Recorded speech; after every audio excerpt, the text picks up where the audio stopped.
Hi friends, welcome to Vismaya குடில். இன்னைக்கு வந்து மஷ்ரூம் எப்படி வாங்கணும், அதை வந்து எப்படி சுத்தம் பண்ணணும் அப்படின்னு தான் இந்த வீடியோவில் பார்க்க போகிறோம். எப்போதும் காளான் வாங்குறப்ப நிறைய பேர் வந்து வாங்க தெரியாமல் பழைய காளானை வந்து வாங்கிட்டு வந்துடுறோம். ஸோ அது ரொம்ப சிம்பிளாக ரொம்ப ஈஸியாக கண்டுபிடிச்சிடலாம் எது பழைய காளான் எது புது காளான் அப்படின்னு. எப்போதும் காளான் வாங்குறப்ப அந்த ஸ்டெம்மும் காளானும் இணைஞ்சு இருக்கிற இந்த இடத்துல வந்து ஓப்பன் ஆகி இருக்கக்கூடாது. இந்த மாதிரி நல்லா டைட்டாக க்ளோஸ் ஆகி இருக்கணும். அந்த மாதிரி இருக்கிற காளான் தான் வந்து புதுசான காளான். உங்களுக்கு நாள் ஆக ஆக இது வந்து சைடில் ஓப்பன் ஆக ஆரம்பிச்சிடும். ஸோ அந்த மாதிரி ஓப்பன் ஆகி இருக்கிற காளானை வந்து நீங்கள் வாங்க வேண்டாம். ஃபஸ்ட்டு இந்த மாதிரி காளானை அந்த ஸ்டம் மட்டும் அதுலேருந்து எடுத்துருங்க. எடுத்துட்டிங்கன்னா உங்களுக்கு வெங்காயம் உரிப்பீங்க பார்த்தீங்களா, அந்த மாதிரி இதில் நல்ல ஸ்கின் வந்து உறிஞ்சி வரும்.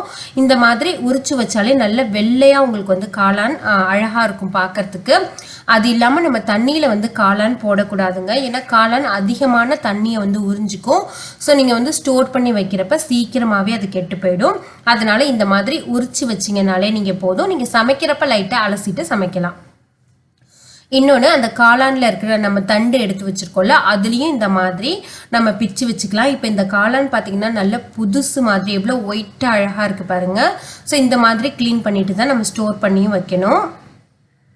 இப்போ அதோட தண்டுலையும் இந்த மாதிரி ஸ்கின்னை வந்து நம்ம லைட்டாக எடுக்கலாம். அதையும் எடுத்து கட் பண்ணி வச்சிட்டோம்னா ஒரு 2 நாள் வரைக்கும் நீங்கள் காளானை வந்து வச்சுக்கலாங்க. இன்னொன்று, காளான் வந்து எவ்வளோ கருப்பாக இருந்தாலும் மேலே இல்லை தூசி இருக்குது மண் இருக்குது அதை பற்றியெல்லாம் நீங்கள் கவலைப்படவே வேண்டாம். ஏன்னா அது வளர்கிறதுக்காக நிறையா களிமண், அப்புறம் வந்து இயற்கை உரம், டீ தூள் இதெல்லாம் வந்து அதில் போட்டிருப்பாங்க.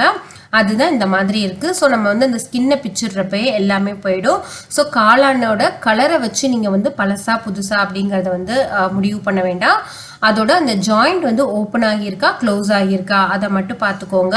இதுக்கு நீங்கள் ஒன்றும் பார்க்கணும் அப்படின்னு இல்லை. அது வந்து ஒரு டிரான்ஸ்பரண்டான பாக்ஸில் தான் கண்டிப்பாக போட்டு வச்சுருப்பாங்க. அதை நீங்கள் பார்த்தீங்கனாலே உங்களுக்கு மேக்ஸிமம் தெரிஞ்சிடும் அந்த ஓப்பன் ஆகியிருக்கா க்ளோஸ் ஆகியிருக்கா அப்படின்னு சொல்லி. ஸோ அதை பார்த்துட்டு வாங்குங்க.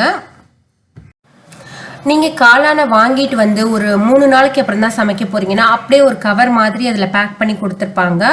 அதோடையே வச்சுட்டிங்கன்னா அது வந்து கம்ப்ளீட்டாக கெட்டு போயிடுங்க. ஸோ வாங்கிட்டு வந்து இந்த மாதிரி நல்ல ஸ்கின் எல்லாம் எடுத்துட்டு ஒரு டிஷ்யூ போட்டு ஏர்டைட் பாக்ஸில் வச்சிங்கன்னா ஒரு 4 நாள் வரைக்கும் வச்சுக்கலாம். நார்மலாக வச்சிங்கன்னா ஒரு 2 நாள் வரைக்கும் வச்சுக்கலாம். அதே மாதிரி இல்லாமல் இதே எப்படி வாங்கிட்டு வந்தோமோ அப்படியே வச்சுட்டோன்னா கண்டிப்பாக வந்து இது கெட்டு போயிடும். இது க்ளீன் பண்ணுறது ரொம்ப ரொம்ப ஈஸி. நீங்கள் தண்ணியில் போட்டு நல்லா வந்து தேய்ச்சா அந்த காளான் வந்து கொஞ்சம் டேமேஜ் ஆகிடும். சில பேர் வந்து டிஷ்யூ வச்சு மேலே துடைப்பாங்க நல்லா. அப்போவும் அந்தளவுக்கு நமக்கு அது க்ளீன் ஆகிற மாதிரி தோணாது. ஆனால் அதில் உள்ள மண் எல்லாம் போயிடும். நம்ம இந்த மாதிரி உரிச்சாதான் நல்லா பர்ஃபெக்டாக க்ளீனாக ரொம்ப அழகாக இருக்கும்.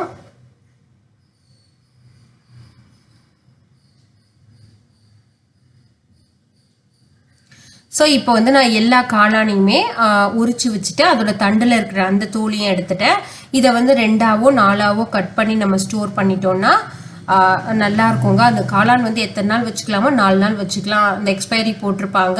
ஸோ அது வரைக்குமே ரொம்ப நல்லாயிருக்கும். இது அப்படியே நம்ம சமைக்கிறப்ப ரொம்ப ரொம்ப டேஸ்ட் நல்லாயிருக்கும். காளான் வந்து ரொம்ப உடம்புக்கு நல்லது.